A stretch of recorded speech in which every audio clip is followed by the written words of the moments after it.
എടാ വിജയ, എന്താടാ ദാസ, അത് 4ആയി, 10ആയി, 50ആയി, 100ആയി, 1000ആയി.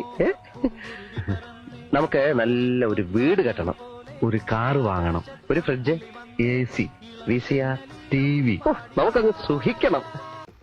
അതെ, ഈ വിഷ്വലൈസേഷൻ വേർഡ് അങ്ങ് ഒത്തിരി കട്ടിയാക്കണ്ട കേട്ടോ. സ്വപ്നം കാണാനും നമുക്കങ്ങ് വിളിക്കാം. ഇത് പറയാൻ ഈ ദാസനെയും വിജയനേക്കാളും നല്ലൊരു എക്സാമ്പിൾ എനിക്കറിയില്ല കേട്ടോ.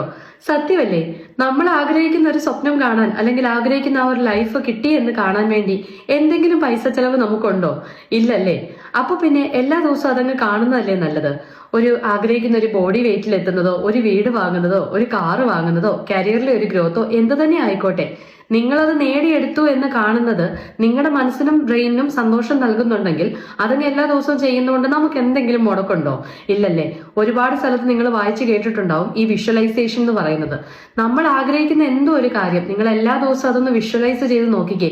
പതിയെ പതിയെ നിങ്ങളുടെ ബ്രെയിൻ നിങ്ങൾ കാണുന്നതും കൊണ്ടെത്തിക്കുന്നതുമായ എല്ലാ കാര്യങ്ങളും അതിനോട് അലൈൻഡ് ആയിട്ടുള്ള കാര്യങ്ങളിലേക്കായിരിക്കും.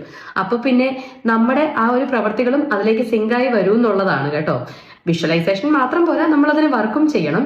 പക്ഷേ ഈ ഒരു സ്വപ്നം കാണുന്നത് നമുക്ക് കാശ് ചെലവൊന്നും ഇല്ലാത്തൊരു പരിപാടിയാണെങ്കിൽ അതുകൊണ്ട് കിട്ടുന്ന സന്തോഷം നമ്മുടെ മനസ്സിനും നമ്മുടെ ബ്രെയിനിനും നമ്മുടെ പ്രവർത്തികളിൽ മാറ്റം ഉണ്ടാക്കാൻ പറ്റുമെങ്കിൽ നമുക്ക് ഇന്ന് തൊട്ടൊന്ന് വിഷ്വലൈസേഷൻ ചെയ്ത് നോക്കിയാലോ?